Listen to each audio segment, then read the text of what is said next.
estemos abordando los síndromes cromosómicos, van a ser de gran relevancia. Ya en el caso de acá, vamos a recordar.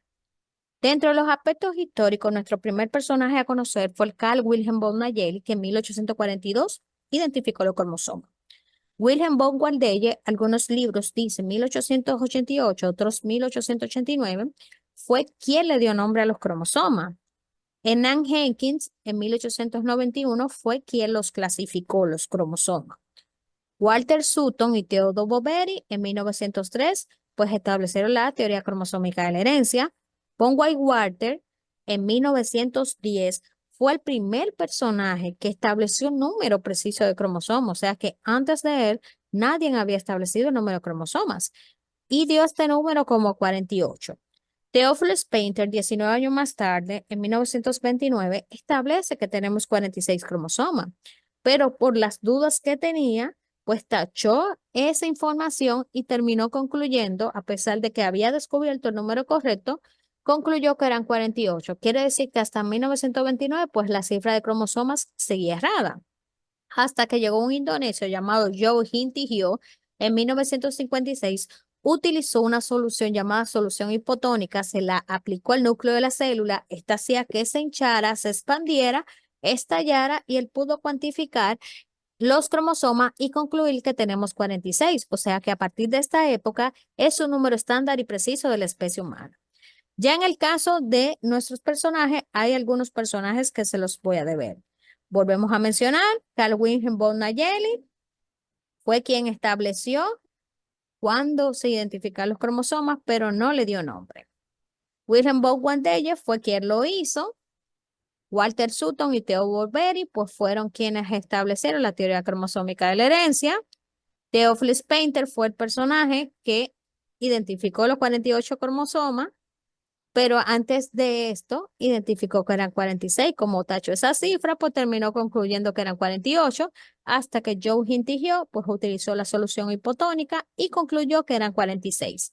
Entonces, una vez se conocía esta información a detalle, en la historia de los genetistas de la época, pues decidieron clasificar los cromosomas atendiendo a dos parámetros, el tamaño y la posición centromérica, es decir, la posición del centrómero. Se reúnen en Denver, Colorado, y realizan esta clasificación, dentro de los cuales determinaron que los cromosomas tenían tres tamaños, grande, mediano y pequeño, a lo cual pues también establecieron que tenían tres posiciones centroméricas. La primera posición centromérica es metacéntrica o metacéntrico, donde el centrómero está en el mismo medio. La segunda posición centromérica es submetacéntrico, donde el centrómero está un poco por encima de la parte central. La posición centromérica de forma acrocéntrico, pues tendríamos aquí que está casi en posición terminal, tiene estos palitos acá, que estas antenitas se llaman satélite y estos se llaman tallos. Cuando un cromosoma está en posición terminal, esta porción pues la pierde. Entonces, este cuarto término o cuarta clasificación se llama telocéntrico, que es un cromosoma que pertenece a lo que es la especie animal. Lo mencionamos aquí para establecer cuándo está en posición terminal que no tiene la porción anterior mencionada de los que son los satélites y el tallo, ni tampoco tiene la cromátide superior. Por lo tanto, el metacéntrico, el submetacéntrico y el acrocéntrico son los únicos que pertenecen a la especie humana como tal. El telocéntrico pues pertenece a la especie animal. Ya en el renglón, una vez en Denver, Colorado, se conocía que teníamos ya pues diferentes tamaños, diferentes posiciones centroméricas o del centrómero. Se reúnen nuevamente los científicos genetistas de la época en Londres, Inglaterra, y deciden crear un recuadro que contenga toda la información que se disponía hasta el momento pues, de los cromosomas, donde iban a contener grupos desde la A hasta la G y se iban a depositar los tres tipos de tamaño, los tres tipos de posición centromérica y los cromosomas pues del 1 al 22, incluyendo los sexuales, donde nosotros íbamos a tener de la siguiente manera. Vamos a tener que los cromosomas del grupo A está el 1, el 2 y el 3 son grandes y metacéntricos. En el grupo B, el 4 y el 5, grandes y submetacéntricos. En el grupo C, del 6 al 12, incluido el X, son medianos y submetacéntricos. En el grupo de 13, 14, 15 son medianos y acrocéntricos. En el grupo E, 16, 17, 18 son pequeños y submetacéntricos. En el grupo F, 19, 20 son pequeños y metacéntricos. Y en el G, 21, 22 y el Y son pequeños y acrocéntricos. Entonces vamos a enseñarle pues una mnemotecnia para que ustedes pues globalicen de forma que puedan manejar. La primera técnica que se van a aprender que los dos pequeños grupos son grandes. Lo segundo que van a aprender que los dos que le siguen son medianos. Los tres que restan son pequeños. Eso es una mnemotecnia para aprendernos el tamaño. La segunda mnemotecnia es misasma, que es una mis pues que tenemos en genética. Porque básicamente pues se le puede preguntar a ustedes en cualquier escenario si los cromosomas del grupo A son pequeños y metacéntricos. Es una pregunta falsa. O se le pudiese preguntar dónde está la ubicación de los cromosomas sexuales o un juego en cuanto al tamaño y la posición centromérica. Entonces, destacando acá que en toda regla hay su excepción, si pueden observar el cromosoma 2 y el 16 están resaltados, porque son excepciones a la regla de cómo es la posición centromérica de los grupos a los cuales pertenecen. Entonces, el primero que vamos a ver es el cromosoma número 2. A pesar de que el grupo es grande y metacéntrico, el 2 es una ligera excepción a la regla y vendría siendo ligeramente submetacéntrico. Ligeramente, es decir, no completamente. Ya en el caso del cromosoma 16, a pesar de que el grupo es de un tamaño pequeño y submetacéntrico, el 16 también es una ligera excepción, que es ligeramente metacéntrico. O sea que vendrían siendo excepciones, que son ligeros, no completamente, tanto el cromosoma número 2 como el 16. Entonces, una vez se conocían todas estas características de los cromosomas, se decidió investigar más cosas, como cultivarse, cómo colorarse, para determinar pues las anomalías que previamente mencionaba y que posteriormente vamos a conocer. Se realizan células, el cultivo de cromosomas, células que están en constante división celular. Por ejemplo, el líquido amniótico, obligatoriamente la paciente debe estar embarazada. La placenta, pues por igual. La médula ósea, pues se requiere una punción, pues lumbar, la piel y la sangre, que son los más fáciles. Entonces son células que están en constante división celular, donde tendríamos la aplicación de nuestro cultivo, una solución hipotónica, que es la que hace que se hinche pues nuestra célula para poder cuantificar. La fitohemaglutinina, que es una solución que es mitótica, que es aceleradora de lo que es la división celular, porque necesitamos llevarle un tipo específico de tiempo. La antibioterapia de tercera o cuarta generación para evitar que nuestro cultivo de cromosomas se contamine. La colchicina, donde ustedes van a tener que se puede, es a diferencia de lo primero que deben de saber, que la fitohemaglutinina acelera, esta detiene. La fitohemaglutinina es una sustancia mitótica. La colchicina es antimitótica. Entonces, es la que nos frena, porque si no, todo el ciclo celular pasaría de forma acelerada y no pudiésemos estudiar los cromosomas en su tiempo preciso. O sea que en tanto en profase, prometafase y metafase, que son las fases que menciona la literatura, aunque cabe destacar que en clases previas yo les había mencionado que la fase ideal para estudiar los cromosomas es la metafase, por lo que le había mencionado de la disposición de la misma durante el ciclo celular. Una vez obtenemos esto, pues ya podemos pasar a las técnicas de bandeos, que la mayoría de ellas, establecidas por Casperson y sus colaboradores en 1971, reciben su nombre del medio de coloración con las cuales los cromosomas pues se tiñen. Tenemos banda G, banda R, Q, C, T, NOR y VAR. Nuestra primera técnica de bandeo se llama las bandas G. Utiliza un medio de coloración que se llama gemsamastripsina y cuando adoptamos esta coloración, las patrones de las bandas de los cromosomas se colocarán bandas claras, bandas oscuras, o sea que se verían de esta manera, donde vemos bandas claras, bandas oscuras en cada uno pues, de nuestros cromosomas.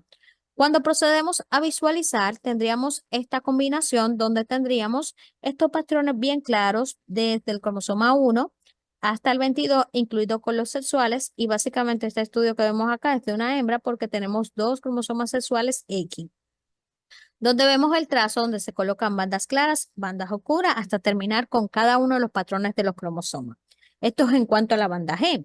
En cuanto a las bandas R, utiliza un método estándar que se llama calor más tripsinas y son el opuesto o el contrario de las bandas G, porque mientras aquella, el patrón de banderas claras oscuras, estas se van a colocar oscuras y claras y se verían como en esta imagen.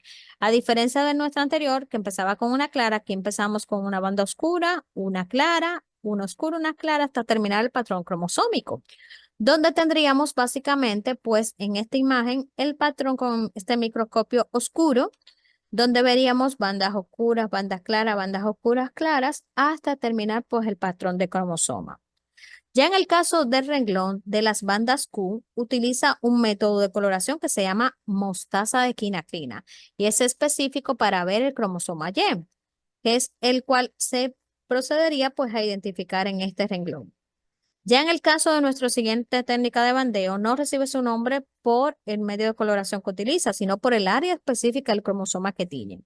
Utiliza un colorante que se llama hidróxido de bario y específicamente en las siguientes imágenes que van a ver, los cromosomas 1, 9, 16 y el Y, su región centromérica es la que más va a estar teñida. Si podemos ver, se tiñen en todas las imágenes, todos los centrómeros de todos los cromosomas, pero si nos enfocamos en el cromosoma 1, en el número 9, en el 16 y en el Y, la coloración de la región centromérica es mucho más intensa y cabe destacar que este estudio cromosómico es de un varón porque tenemos cromosomas sexuales X y el Y. Ya en nuestro siguiente método de bandeo utilizaríamos las bandas T.